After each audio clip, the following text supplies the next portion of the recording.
Labas vakaras, gerbiami Start FM radio klausytojai. Mes vėl sulaukime penktadienio 16 valandos, o tai reiškia, kad ir vėl galime klausytis Prie parčio laidos. Ir mes kas antrą penktadienį Prie partiją su manim vedėja Laima ir laidos svečiais kalbamės apie psichoaktyviąsias medžiagas, apie narkotikus ir su tuo susijusias temas įvairiose ten kultūrinėse ir kitose gyvenimo aspektuose ir kontekstuose. Ir šiandien Prie parčio tema yra būtent haliucinogenų terapija.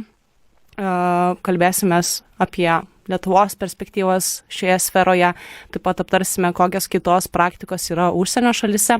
Ir mano svečias šiandien yra Ignas Kazlauskas, jis yra psichodelikų apžvalgininkas ir plačiau susipažinsime jau netrukus. Tai labas, Ignai.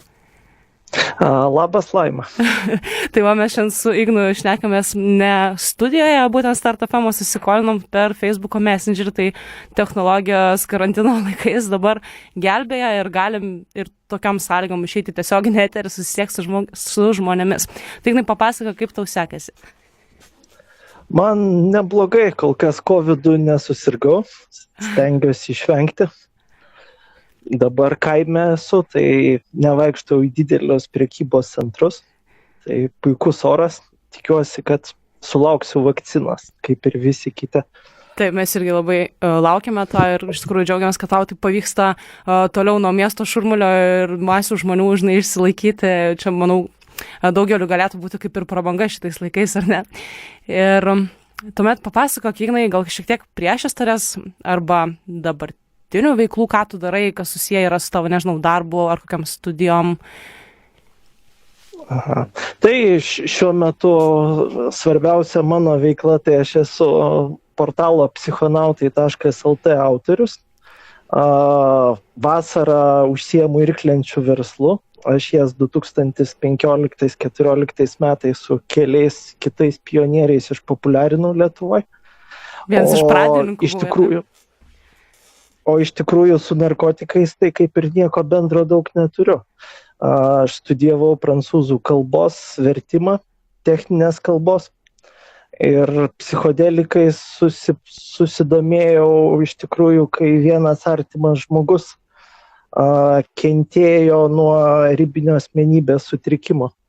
Tai tada tiesiog pradėjau domėtis psichoterapija, neurologija ir panašiais dalykais ir kažkaip užkliuvo akis už mokslinių straipsnių apie terapinį psichodelikų potencialą. Tai teko pasidomėti, kas vyksta Lietuvoje, pamačiau, kad kaip ir nevyksta nieko ir tada iškilo labai daug klausimų. Kadangi niekas daugiau to kažkaip populiarinimu, švietimu nelabai Lietuvoje ir užsiėmė, tai nusprendžiau pats to imtis. Aš tai manau, kad labai geras sprendimas ir nebūtina, kad šitą temą domėtis ar ne ir išgauti geros, tinkamos, skleisti informacijos, neprivalai baigti kažkokių su tuo galbūt susijusių glaudžiai ir mokslo, ar ne. Aš ten ir galėčiau iš pati savo perspektyvos, kaip aš šitai žiūriu, irgi pradėjau galbūt labiau domėtis asmeniškai. Na, galbūt, kai prasidėjo tas visoks vadinamas naktinis gyvenimas, kai pamatai ir susiduri su tuo akis į akį ir supranti, kad tai, ką tu matai prieš akis, ne iki galo supranti, ką tu matai ir tada atėjo galbūt noras irgi skaityti straipsnius, taip toliau. Pati irgi esu baigus aplinkosaugos inžineriją, tai visiškai su tuo nesusijęs dalykas, bet tai visiškai netrukdo tos informacijos susigaudyti joje, surasti ir tuo labiau čia Lietuvoje skleisti, nes ilgą laiką mano nuožiūra, tikriausiai ir tu man pritarsi, kad šita tema tokia ganėtinai tabu buvo ir galbūt dar vis yra, bet dabar jau apie tai šnekama plačiau. Aš tai belieka man paantrinti, kad čia gal radikaliai nuskambės, bet faktas, kad apie tai kalbam mes su tavim, tai nieko gero nepasako apie Lietuvos sveikatos apsaugos specialistus. Iš tikrųjų, tai dabar netgi, prajuokinai taip pasakęs, bet, taip, čia toksai galbūt iš savanoriško postumio išsivyščiusi tema, tarsi, kad aš, nežinau, darau tą laidą nuo jaunos bangos ar ne, to jaunoji bangoje irgi atsidūriau savanoriu, ta pati jauna banga sudaryta iš savanorio, tu tikriausiai irgi savanoriškai, ten netlygintinai irgi domiesi, skleidi šitą žinią ir administruoja, psichonautai.lt puslapį. Tai jeigu prakalbam apie psichonautai.lt, nuo kada maždaug ten pasirodė turinys ir kaip čia viskas gvildenosi ir, nežinau, eskaleitino? Aha, tai turinys pasirodė gal pirmas kažkur 2019 pradžioj, jeigu neklystu. Bet ten iš tikrųjų galima tinklapyje pasižiūrėti, kada yra pirmo posto data.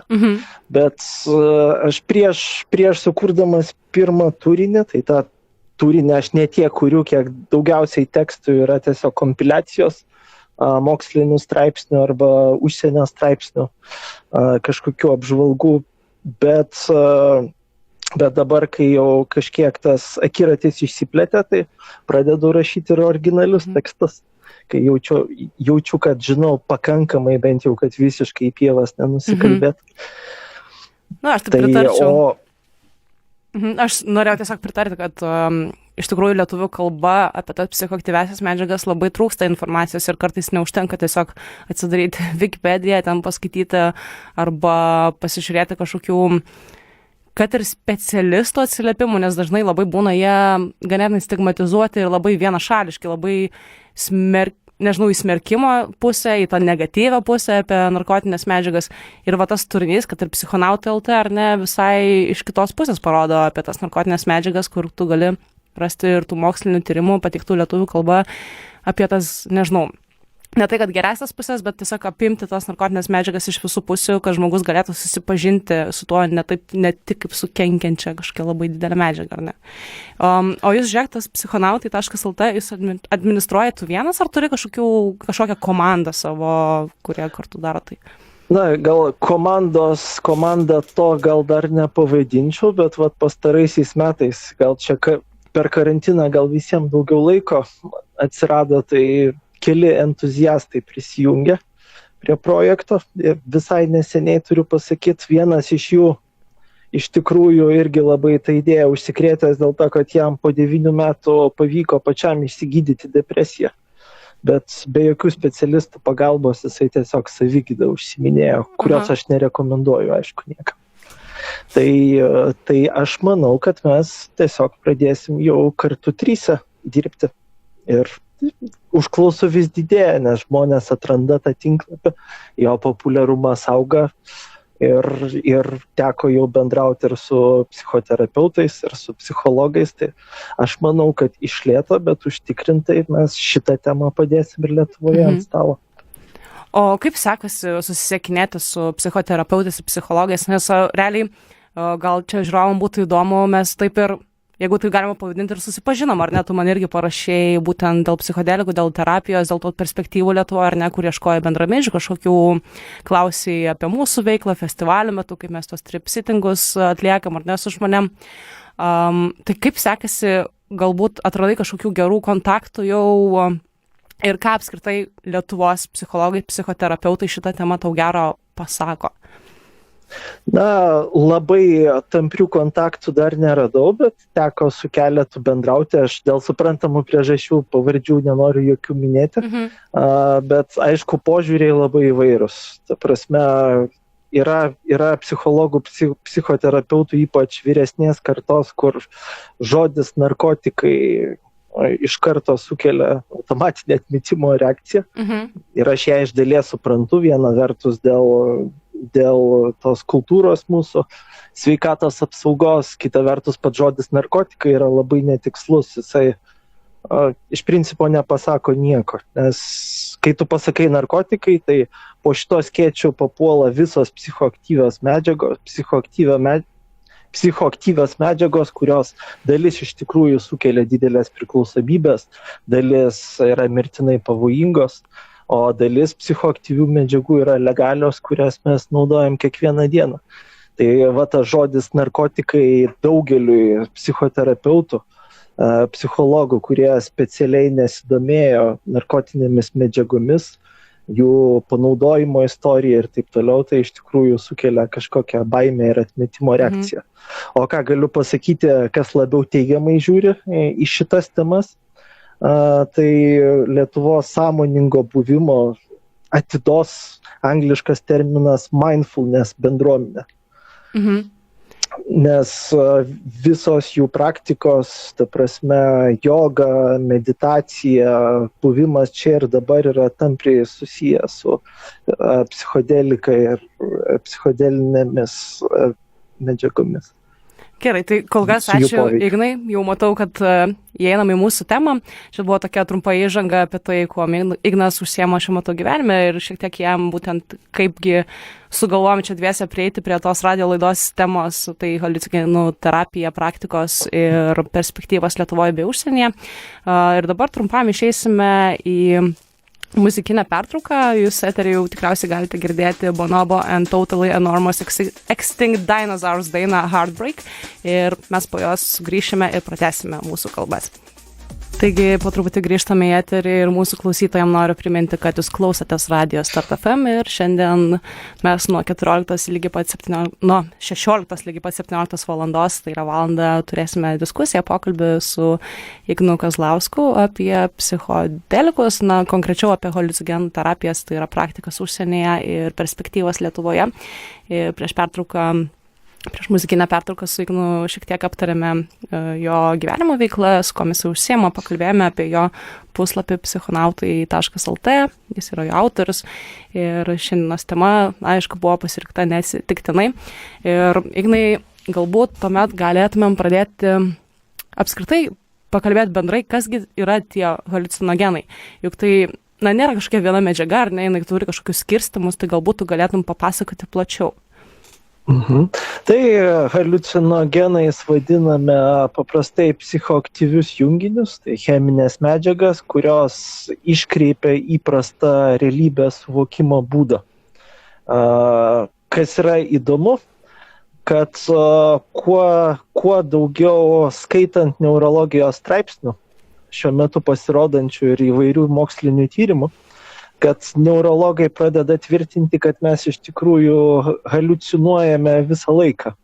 Nes yra tokie dalykai, kaip pavyzdžiui, mes matome ir nespalvą. Tokio dalyko kaip spalva iš tikrųjų nėra, yra tiesiog skirtingi elektromagnetinių bangų ilgiai.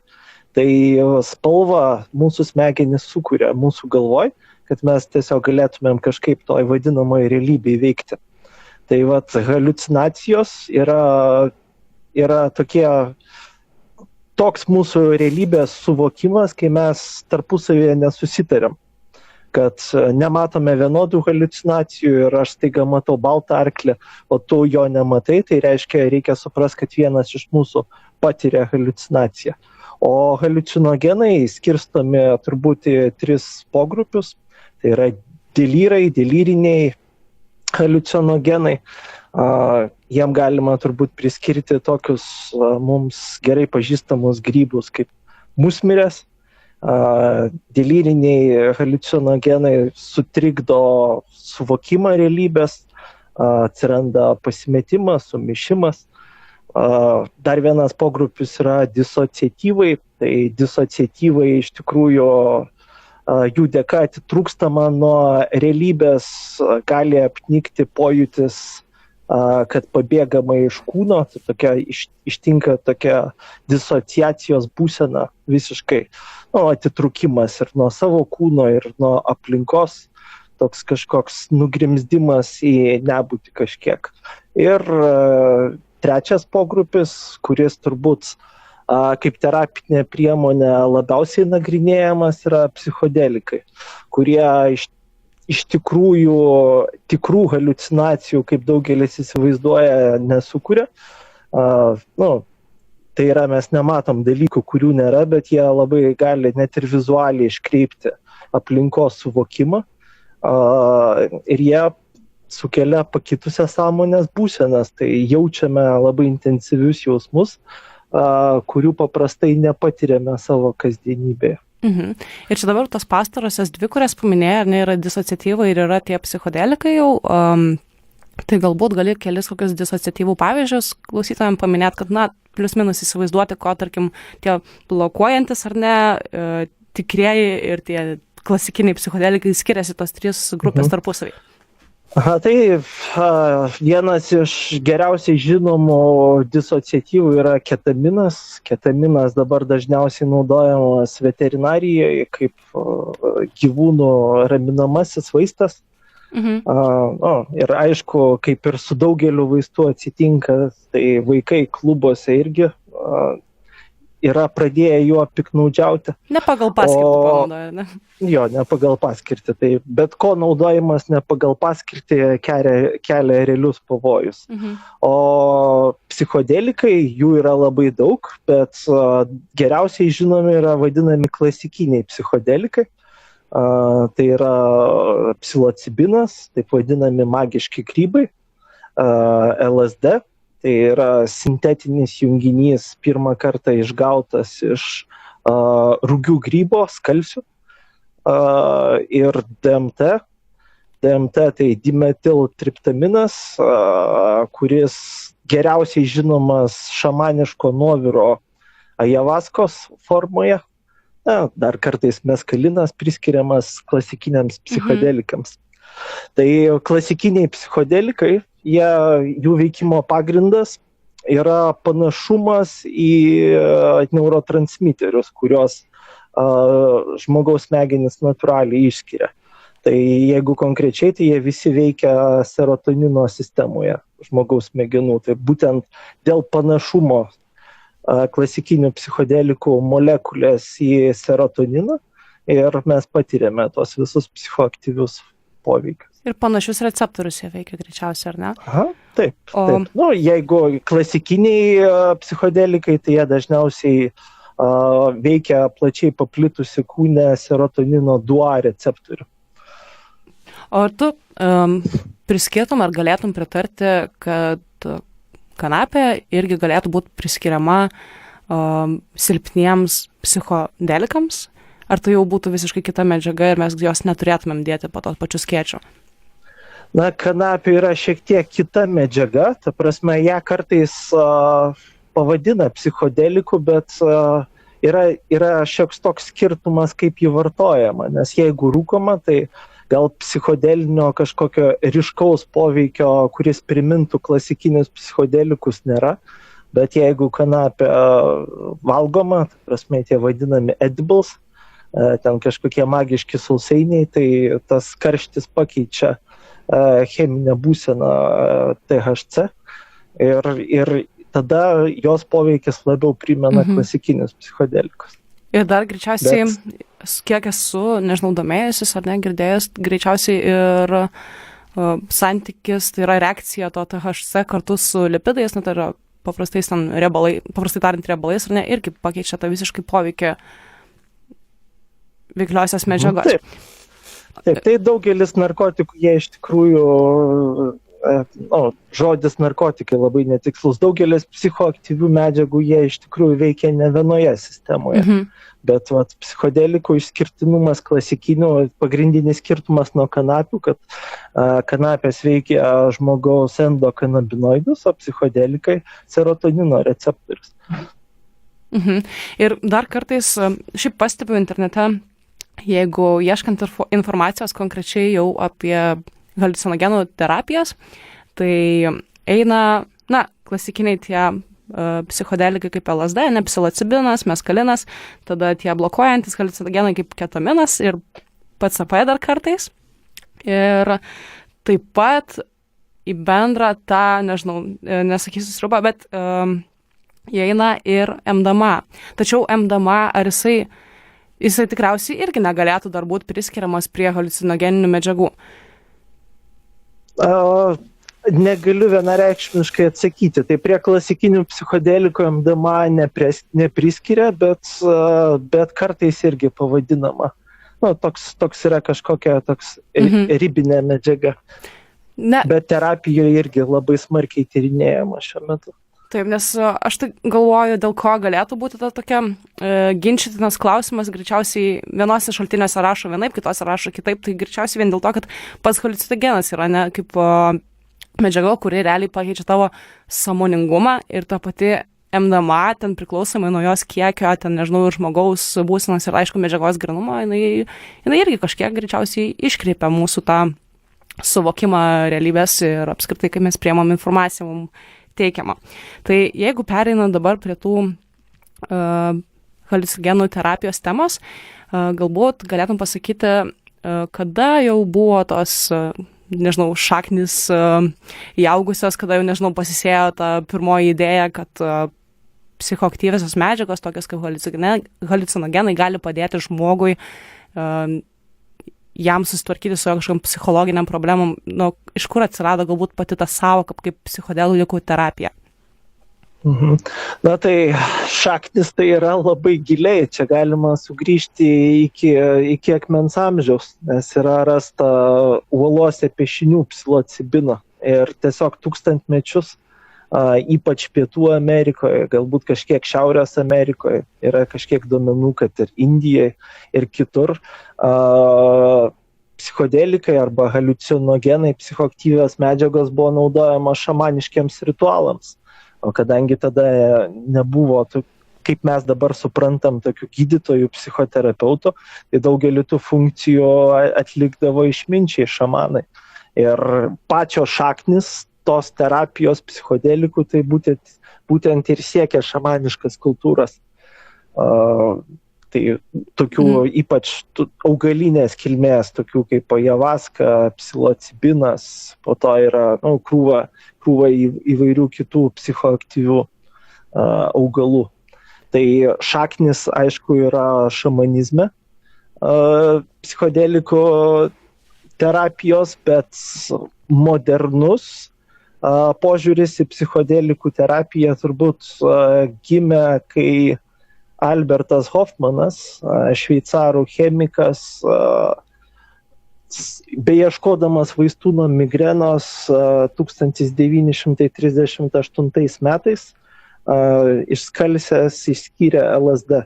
Jisai, tas pats chemikas, vėliau ir sugebėjo ir psilocibiną susintetinti, psichoaktyvią magiškų grybų medžiagą, bet jisai tiesiog išskyrė tą medžiagą, pasidėjo lentynėlę, pamiršo keleriems metams, o po to kažkada prisiminė. Jeigu neklystu, 1943 metais ir netyčiom, pusiau netyčiom, išbandė ant savęs tyčia, bet didelę dozę suvartojo netyčia, jisai nežinojo, kiek stipri ta medžiaga ir tada čia turbūt visiems psichonautams gerai žinoma istorija, kaip paveiktas LSD jisai iš savo laboratorijos grįžinėjo dviračiu namo. Tai čia tokia klasikinė istorija, kur dabar irgi dar iki šių dienų, man rodos, tas rinkoje jau, kurios vaikšto, ar ne, tie lapeliai vadinami su lašintu LSD, tai dažnai būnant tų vadinamų markučių, būtent, nežinau, ar galime pavadinti logotipas, būtent Hofmano važiuojančio dviračiu. Taip, tai jisai būtent kompanija, kuria jisai dirbo, Sandoz, kadangi pamatė, kad šita medžiaga gali būti naudinga psichiatrijoje, pradėjo LSD labai laisvai siuntinėti nemokamai pasaulio psichiatrams, mokslininkams, kad jie atrastų jo panaudojimo būdą.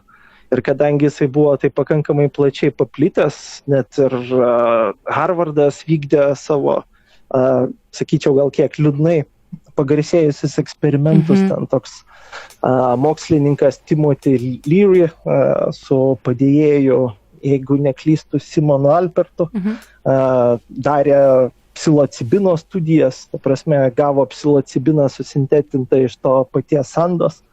Ir jie, aišku, eksperimentuodami, darydami klinikinius bandymus, nevengia turbūt patys ant savęs išbandyti tų medžiagų ir tokį patyrė nušvitimą ir po truputį vis labiau atitolo nuo mokslo, nuo mokslinių principų. Sugebėjo sukelti skandalą Harvardo krikščioniškos mokyklos studentus privaišinę psilocibinu. Ir tiesiog tas terapinis panaudojimas po truputį pavirto naudojimu gatvėse, kai hipiai pradėjo maištauti prieš karą Vietname. Grateful Dead rengė koncertus, LSD ten buvo vartojamas labai gausiai.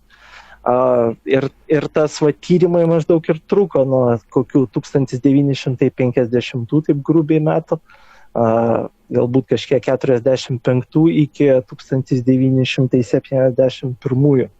Tai tuo metu iš tikrųjų ten apie 10 000 pacientų psichiatrinėse ligoninėse pas psichologus gavo LSD ir rezultatai buvo labai teigiami, bet būtent dėl to kontrakultūros judėjimo hipių Nixonas bandė susitvarkyti su savo politiniais priešininkais ir tiesiog visus mokslinius eksperimentus, visus bandymus užraukė ir dar pradėjo didelę medijos kampaniją nukreiptą prieš bet kokias psichoaktyvias medžiagas. Taip, tai būtent tas piktnaudžiavimas, ne, psichoaktyviosiamis medžiagomis ir užtraukia tą tokią didelę stigmą, nuo kurios, ar ne, galima sakyti, ir išsivystė tas, nežinau kaip pasakyti, karas prieš narkotikus realiai, kaip jis dabar ir yra vadinamas, su kurio pasiekmėmis iš tikrųjų dar turime ir susidarėme šiandien. Greičiausiai tai viena iš pagrindinių priežasčių, dėl kurios taip tie psichoaktyviosios medžiagos ir konkrečiai galbūt psichodelikai ir haliucinogenai kiti įgavo tą neigiamos pusės, nežinau kaip pasakyti, labai didelę, užtvarą tą tokią, nuo kurios mes dabar iki šiol negalim ar ne nugriauti, bet smagu girdėti, kad vis dėlto bent jau kažkuriuose užsienio šalyse ta psichodelikų praktika dabar jau pradeda, aktualiau labiau gyvuoti, ar ne? Tai galbūt gali pasakyti, kokiose užsienio šalyse jinai yra praktikuojama. Tai prasidėjo turbūt viskas Amerikoje. Tas vadinamas psichodelikų renesansas, jo užuomazgos. Tai 90 metais Rikas Štrasmanas, nežinau kaip tarėsi pavardė, tyrė DMT. Iš pradžių jisai nepatikėjęs Nixono politikai ir karo prieš narkotikus propagandai, jisai nusprendė ištirti, ar DMT iš tikrųjų toks kenksmingas, kaip skelbiama.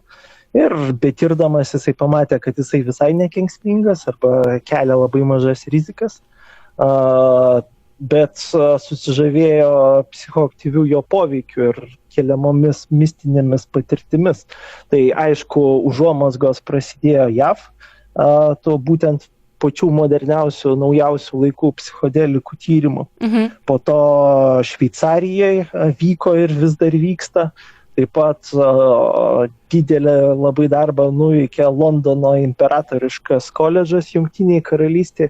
Ten pastaruosius 10 ar 15 metų lyderiaujantis mokslininkas Robin Carhart Harris vykdė psilocibino tyrimus. Ir tiesiog dabar tų tyrimų daugėja visame pasaulyje. Ten Europoje ką tik Ispanijos Madrido universiteto mokslininkai publikavo tyrimą apie psichodelikų skatinamą neurogenezę. Tiesiog jų Amerika ir Europa, aišku, lyderiauja, bet po truputį atsiranda tokių tyrimų, kurių aš dar nerandu apie jos jokios informacijos, bet ten kažkas prasitarė kokioj nors tarptautiniai psichodelikų konferencijoje online. Tai tiesiog, bet taip, Europa ir Jungtinės Amerikos valstijos. Gerai, labai smagu, kad jau pradedame konkrečiau gilintis, ar nekalbėti apie tas užsienio praktikas. Tai aš mūsų klausytojams tiesiog noriu vėlgi priminti, kad jie klauso Start FM radio stoties ir šiuo metu vyksta laida Prie parties, iki pat 5 kalbamės su Ignu Kazlausku, psichodelikų apžvalgininku, apie haliucinogenų terapijas, apskritai kasgi tie haliucinogenai ir kaip jie įeina į mūsų kasdienybę, kaip jie yra panaudojami moksliniais tikslais ir kaip jie naudojami dažnai ir nemoksliniais tikslais. Ir parašiausiai dar prieš išeinant mum į muzikinę pertrauką, tiesiog priminsiu, kad Start FM radijas gyvuoja mūsų, kaip sakyti, savanorių žmonių veiklos pagrindu. Tai reiškia, kad kiekvienas vedantysis kviečiasi svečius ir visą tai daro savanoriškai. Ir prie to prisidėti gali ir klausytojai, paremdami Start FM radiją Patreone. Ir taipogi visas naujienas apie laidas ir kokios tos laidos bus, apie ką bus kalbama, galite surasti mūsų Instagram paskyroje. O jeigu, tarkim, išlipote iš mašinos ir mūsų radijo imtuvę klausytis jau nebegalite, visai ką galima įsijungti Mixcloudą ir ten stebėti ne tik ne tik garsą, bet ir vaizdą.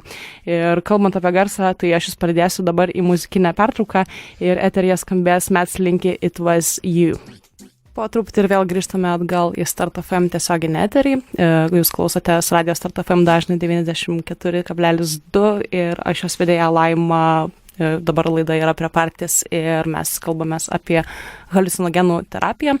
Prieš muzikinę pertrauką su Ignu Kazlausku, tai yra psichodeliko apžvalgininku, aptarėme šiek tiek jau į temą įėjome būtent apie haliucinogenus, apie tai, kurgi tie tyrimai yra vykdomi, kad psichodelikai galėtų būti panaudojami ir terapijoje, kaip adekvačiai jos panaudoti ar ne terapijoje. Ir Ignai, prieš pertrauką sakėjai, ar ne, paminėjai, kad būtent Europa ir Amerika yra tokie regionai dominuojantis ar ne šioje temoje. Tai galbūt galėtum kažkokių pateikti tų gerųjų pavyzdžių būtent apie psichodelikus, kokią jie naudą teikia žmogui ir ką su jais galima pasiekti. Na dabar pagrindiniai moksliniai tyrimai vyksta tyriant psichodeliko panaudojimą gydymui atsparę depresiją, nerimo sutrikimus, potrauminio streso sindromą, MDMA, dar kitaip liaudyje vadinamas ekstazija, irgi daromi klinikiniai tyrimai potrauminio streso sindromui gydyti. Svarbu paminėti, kad psilocibinas ir MDMA terapija gavo JAV federalinės vaistų ir maisto administracijos proveržio terapijų statusą. Šis statusas leidžia klinikinius tyrimus daryti dar sparčiau. Jeigu neklystu, Johns Hopkins universiteto mokslininkai visiškai neseniai publikavo nedidelės apimties klinikinį tyrimą, kuriame buvo atskleista, kad psichodelikai gali veikti net 4 kartus efektyviau negu populiariausia klasikiniai SSRI, serotonino reabsorpcijos inhibitorių antidepresantai.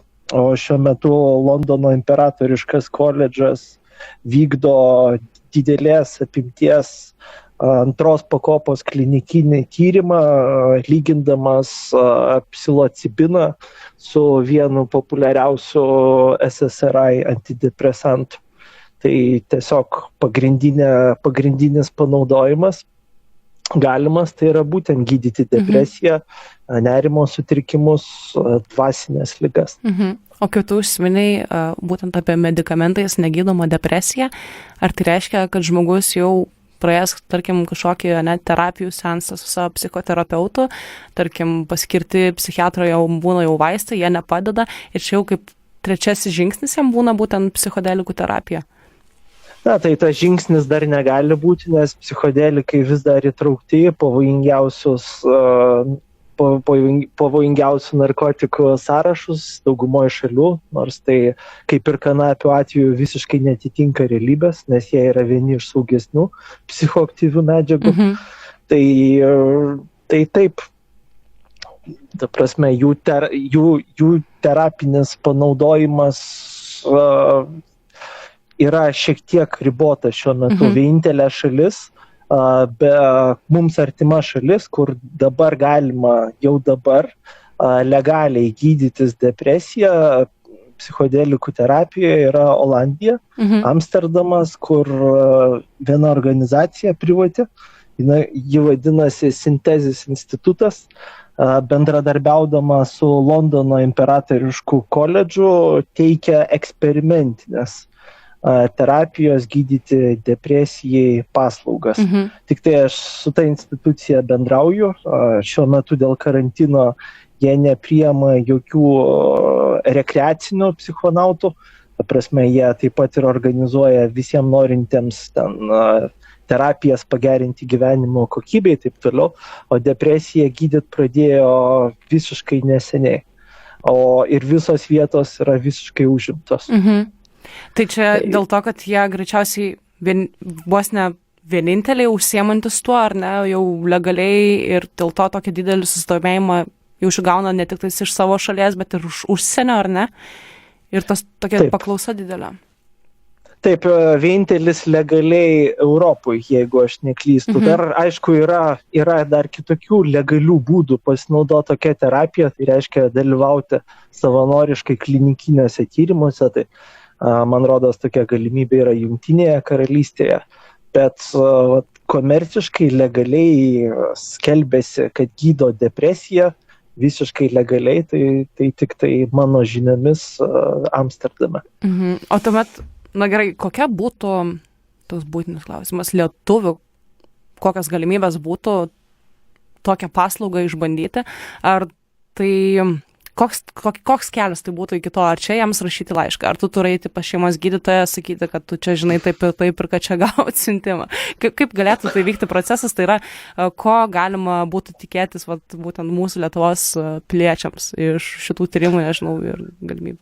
Na tai Lietuvos piliečiam, tai ta prasme, kai pas juos, jeigu ir kai atsiras laisvų vietų, tai tas gydymas yra labai brangus. Tai kas serga depresija turbūt žino, kad finansams liga irgi gali atsiliepti dėl motyvacijos trūkumo, eiti darbą ir panašiai. Tai dėl ypač griežtos, visiškai neproporcingos ir kvailos narkotikų politikos, tai lietuviui gydytis nuo depresijos psichodelikais, tai yra, tarkime, beveik neįmanoma, o jeigu ir įmanoma, tai turėtų būti savigydos veiksmai, o savigyda irgi nėra labai rekomenduojama dėl to, kad psichodelikai vis tiek kelia realias rizikas. Pavyzdžiui, bet kokiems psichodelikų tyrimams neprimami žmonės turintys artimų giminaičių, sergančių šizofreniją, turinčių polinkį į psichozę. Tai šiuo metu dėl mūsų narkotikų politikos net ir psichologai ir psichiatrai garsiai nedrįsta kalbėti apie šių medžiagų panaudojimą terapijai. Tai vienintelis variantas yra arba laužyti įstatymus ir rizikuoti baudžiamąją atsakomybę ir realiai įkalinimo bausmę ir savo gyvybę ir pirkti narkotikus nelegaliai, ko aš visiškai nerekomenduoju, nes nusipirksite nebūtinai už ką sumokėjote pinigus, net ir žolė nupurkšta būna sintetiniais kanabinoidais, o perkant LSD galima daug pavojingesnių medžiagų gauti ir pigesnių vietoje LSD. Taip. Tai kaip ir savigyda neturi labai didelių perspektyvų Lietuvoje, o gydytis legaliai, tai nežinau, kelionė į Pietų Ameriką. Ieškot patikimo šamano, kuris neužsiims seksualinę prievartą ir ta prasme, atsiranda labai didelės rizikas. O taip, legaliai tiesiog yra labai brangu ir vietų skaičius ribotas šiuo metu, bet padėtis po truputį keičiasi. Na, jeigu kalbant konkrečiai apie Lietuvą, tai tas statusas visų narkotinių medžiagų apskritai požiūris ir visi įstatyminiai pagrindai, jie tiesiog super mažina tą prieinamumą prie tokio dalyko kaip legali psichodelikų terapija. Na ir aišku, tas pagrindinis pavojus, kaip ir viso karo prieš narkotikus, yra, kad žmonės tiesiog visą tai įsigyja gatvėje ir kaip ir tu ir minėjai, tos daug pavojingesnės medžiagos, kurios gali būti pakaitalai tų haliucinogenų, cheminiai pakaitalai, kurie gali labai lengvai privesti prie, sakykime, perdozavimo arba mirties. Tai pavyzdžiui, LSD dažnai būna pakeičiamas N-bombais vadinamais, ar ne, kurių ten mažesnis kiekis, kad ir toks pat kaip ir LSD būna užlašinta, ne, jau kelia daug didesnį pavojų, plus nežinia, ko prilašina ten dar. Na ir apskritai čia gal kalbėti apie tai, ką tu ten gali gauti Lietuvoje, nežinau, ne tai, kad nėra verta, bet labai gili, nežinau, juoda duobė su tuo yra ir begalės pavojų ir viskas vien dėl to, kad mums ir nėra įstatymiškai atvertos tos galimybės. Ir žmogus realiai, nežinau, kuriam galbūt nėra aktualu apturėti ten tiesiog tripą, kuriam yra aktualu išsigydyti savo kažkokias psichologinės problemas ir ligas, jis būna ir yra labai apribotas. Ir turi pasitelkti jau man teko skaityti ten teismo protokolų apie programuotoją, kuris atsisiuntė ten uždraustą augalo lapų, nes norėjo pasidaryti raminančios arbatos ir panašiai. Tai tiesiog mūsų praeitos kadencijos Seimo narių nuopelnas yra, tiesiog man trūksta žodžių. Eterija keiktis negalima. Eterija keiktis negalima, teisingai, bet aš manau, mes abudu suprantam, ką tu turėjo omeny. Tiesiog, bet gal iš tokių, jeigu geresnių naujienų, ar ne, tai vat užvakar buvo kanapės, ne, marihuana išbraukta iš tos 4 grupės narkotinių medžiagų, kur būtent toje narkotikų konvencijoje, ar ne, jos yra buvo minimos kaip viena iš tų psichoaktyviųjų medžiagų, kuri negalėtų būti potencialiai naudojama žmonių sveikatos gerinimui, ar ne? Tai jungtinės tautos nubalsavo ir dabar jau marihuana yra išbraukta. Ir tada jau sekančią dieną, kas buvo vakar, ar ne, tai čia gruodžio 3, CBD taip pat buvo išbraukta iš tų narkotinių medžiagų ir plus ganėtinai, su galimybė priskirti tą medžiagą kaip maistinę medžiagą. Tai reiškia, kad CBD patapo ta medžiaga, kuri gali būti eksportuojama ir importuojama kaip paprasti visi kiti legalūs produktai, ar ne? Taip. Tai čia yra labai gera naujiena ir belieka tikėtis, kad išbrauks ir psilocibiną iš tų pavojingiausių psichoaktyvių medžiagų sąrašų, kuriuose indikuojama, kad tos medžiagos visiškai netinka medicininiam panaudojimui, nors moksliniai tyrimai ir augantis jų skaičius teigia visiškai priešingai. Tai dar prie tų haliucinogenų irgi šiaip juokingas gal toksai kaip palyginimas, bet prie haliucinogenų taip pat yra ir priskiriamas lietuviškas augalas, kuris geriau yra žinomas kaip durnaropė. Ir ta durnaropė, kaip jinai yra apibūdinama internete, tai jos poveikis yra daug stipresnis negu to klasikinio psichodeliko, ar ne, LSD. Tiesiog tas poveikis yra ant tiek stipresnis ir jisai galimai ir pavojingas. Tai yra, kad jau jo kiekis toks pat kaip LSD ar negali būti, bet jo poveikis bus kaip daug didesnė tos LSD dozė. Bet tuo pačiu ta durnaropė irgi yra naudojama kaip vaistažolė medicinoje, ten susijusi su, jeigu aš gerai atsimenu, su vaistais būtent astmininkam, ar ne. Ir taip atrodo, toli kaip ir žiūrėti nereikia, galima būtų atrasti daug pavojingesnių medžiagų ir jos yra, nežinau, ta pati durnaropės medžiagos esančios joje, ne koks nors, nežinau, psilocibinas, jos yra natūraliai gamtoje randamos medžiagos, tiesiog su viena buvo populiariau galbūt, nežinau, populiariau naudojama ne pagal paskirtį negu viena medžiaga ir automatiškai jau vieną turim įtrauktą, nežinau, į narkotinių medžiagų sąrašą, jau kitos įtrauktos nebeturim. Pavyzdžiui, tos durnaropės tu ten gali rinktis, nežinau, džiovintis, nežinau, gamintis ir už tai nubaustas nebūsi. Taip, durnaropės, musmirės, drignės, tų medžiagų yra labai daug. Jo. Tik tai. Tai pavardink dar galbūt, kokios kitos, irgi prie psichodelikų, nežinau, haliucinogenų priskiriamos medžiagos yra dar tokios, gal, nežinau, pavadinkim jas lietuviškos, ko mes galim rasti Lietuvoje?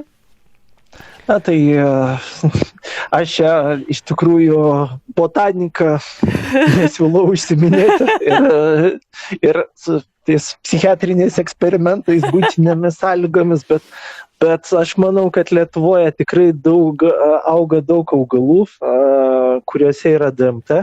Kiek teko domėtis, DMT galima rasti smilgose, nendrėse ir panašiai, tik tai tie augalai patys savaime neveiks, nes kaip ir ajavaskos atveju reikia maišyti su MAO inhibitoriais. Tai tomis medžiagomis, kurios blokuoja, kurios suskaido fermentą, kuris mūsų žarnyne suskaido neurotransmiterius. Tai tiesiog tų kokteilių kažkokių alcheminių, raganiškų ir Lietuvoje galima pasidaryti, bet tiesiog tie eksperimentai paprastai gali baigtis blogai, neturint specialių žinių. Taip. O dėl to mane truputį piktis ir įmonės. Psilocibinas, ten pavyzdžiui, pagal David Nutt narkotikų pavojingumo skalė yra absoliučiai pati saugiausia psichoaktyvi medžiaga. Ypač jeigu naudojama tinkamoje aplinkoje. Aišku, yra kontraindikacijų, tokių kaip jeigu yra polinkis į šizofreniją, tai geriau tų medžiagų nenaudoti. nes gali paskatinti šizofrenijos atsiradimą ir taip toliau, bet tai taip. Tai aš kažkaip tų lietuviškų augalų, musmirė yra santykinai saugus, jeigu džiovintas grybas. Kadangi artėja kalėdos, negaliu nepaminėti, kad musmirės tampriai susijusios galimai su kalėdų senelio atsiradimo istorija. Sibiro šamanai, kaip dovanėlės, jas džiovintas dovanodavo vietiniams gyventojams, lipdavo į jurtas pro kaminus, nes sniegas būdavo užvertęs duris dažnai. Ir tiesiog po to šamaniškos tradicijos su kristijanizacija susiliejo su krikščioniškomis tradicijomis, o po to visą tą miksą pasiėmė Coca-Cola kompanija. Tai tiesiog šiaip nėra logikos, jeigu politikai, kai pradeda pasakoti, kad kažkas kenkia ir kažkas yra labai pavojinga, aš visą laiką siūlau paieškoti mokslinių straipsnių tą temą. Bet jie nenori to girdėti, man atrodo. Nežinau, jam gal reikia pradėti leisti knygutę su paveikslėliais, jeigu skaityti nemoka be paveikslėlių. Aš tai manyčiau, kad taip, galima būtų nuo to pradėti, bet čia jau reikėtų, manau, ir to vidinio noro pradėti domėtis, nes man atrodo, jeigu jie norėtų konkrečiai suprasti, tai užtektų, nežinau, kelių paspaudimų Google, kad surasti pliusus, minusus ir galėtų, iš to padaryti gerus sprendimus. Bet, negalim galbūt skųsti savo valdžią, patys ją išrenkam.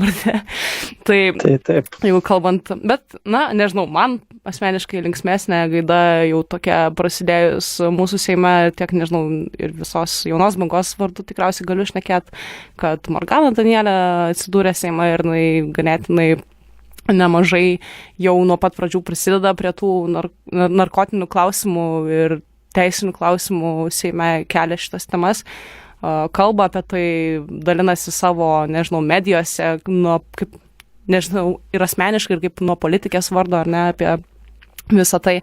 Ir aš tikiuosi, jeigu jau turime, jeigu galim pasakyti savų Seime, tai galbūt tos idėjos ir tikėjimas į mokslą, tikiuosi pasklis pagaliau ir mūsų valdžia. Aš irgi tikiuosi, bet aš manau, Morgana po kokių 2 metų Seime pradės jau keiktis mikrofoną, nes aš jos vietoj tiek kantrybės neturėčiau su.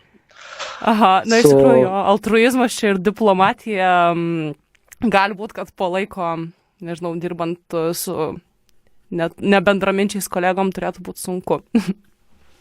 Taip, ypač šalyje, kuri lyderiauja įkalintų žmonių skaičiumi, lyderiauja savižudybių statistikose, lyderiauja depresijos statistikose, lyderiauja priklausomybės nuo benzodiazepinų raminamųjų statistikose. Nekalbėti apie naujausius mokslo pasiekimus gydant depresiją ir dar drausti tas medžiagas, tai yra... Taip, to labiau, kad mes jau pradedam piknaudžiauti, ne tai, kad piknaudžiaujam ten tom nelegaliom medžiagom, ar ne, mes piknaudžiaujam ir vaistiniais preparatais, ir receptiniais preparatais, ir nežinau, kaip ir tu pats paminėjai tą skalę, kad psilocibinas, būtent ir tie magic mushrooms, psichodeliniai grybai atsiduria paskutiniai vietoj pagal tojas nesaugumo skalėje, ar ne, tarp narkotinių medžiagų. Tai tuomet alkoholis... Kiek pamanu, alkoholis būtent užima pirmąją vietą, ar ne, toje skalėje. Jo, ten lyginama žala visuomenė ir žala vartotojai. Tai žala visuomenė alkoholio yra nepalyginamai didesnė negu daugelio narkotinių medžiagų, o žalia vartotojui jinai tokia ilgalaikė, bet ji irgi yra. Tik tai tiek, kad mes vynuogėms neuždrausim nerūkti. Neuždrausim rūkti, jos vis tiek rūks ir žmonių prigimtis, jie mėgsta keisti sąmonės būsenas. Taip, mes ir grybom neuždrausim. Labai mėgstama sakyti, kad gateway drug yra marihuana, o tikrasis gateway drug yra cukrus, nes tai yra dopamino sistemos psichoaktyvi medžiaga, kurią mes piknaudžiaujame. Tai ačiū tau labai, Ignai, mes jau čia keliavom į lankas, bet vis tiek labai įdomu čia paskata ir, nežinau, gimdomos temos kitoms laidoms. Ačiū tau labai, kad sutikai su manim šiandien pakalbėti laidoj. Ačiū labai, kad pakvietėt. Aš tikiuosi, dar susišnekėsim kad tai nebuvo pirmas ir paskutinis kartas, aš labai mėgstu savo pašnekovus kviestis pakartotinai, tai tikiuosi taip pat įvyks ir su tavim, palaikykime kontaktą tuomet. Na, ir tikrai ačiū tau labai už visus pasakojimus. Na ir tuomet noriu mūsų klausytojams priminti, kad jūs klausotės Radio Start FM. Aš dabar jau baigiau po truputį laidą prie partijas. Mes su Ignu šiandien kalbėjomės apie haliucinogeninės medžiagas, jų panaudojimo terapijoje ir kokios kitos perspektyvos, galimybės yra Lietuvoje. Palėtėm daug ir visokių mikrodukterinių temų susijusių su narkotinėmis medžiagomis. Apkalbėjome mūsų valdžią, pasidžiaugėme, kokie ten pliusai ir kokie ten yra minusai. Ir aš su vis neatsisveikinu, kviečiu klausytis Start FM ir toliau. Ir sekanti laida Start FM bus Roots and Blooms, tai yra didžiausia, prodiuserė selekcijos. Paklausykime ir jo, o dabar keliaukime klausytis toliau muzikos ir ačiū tau dar kartą, Ignai.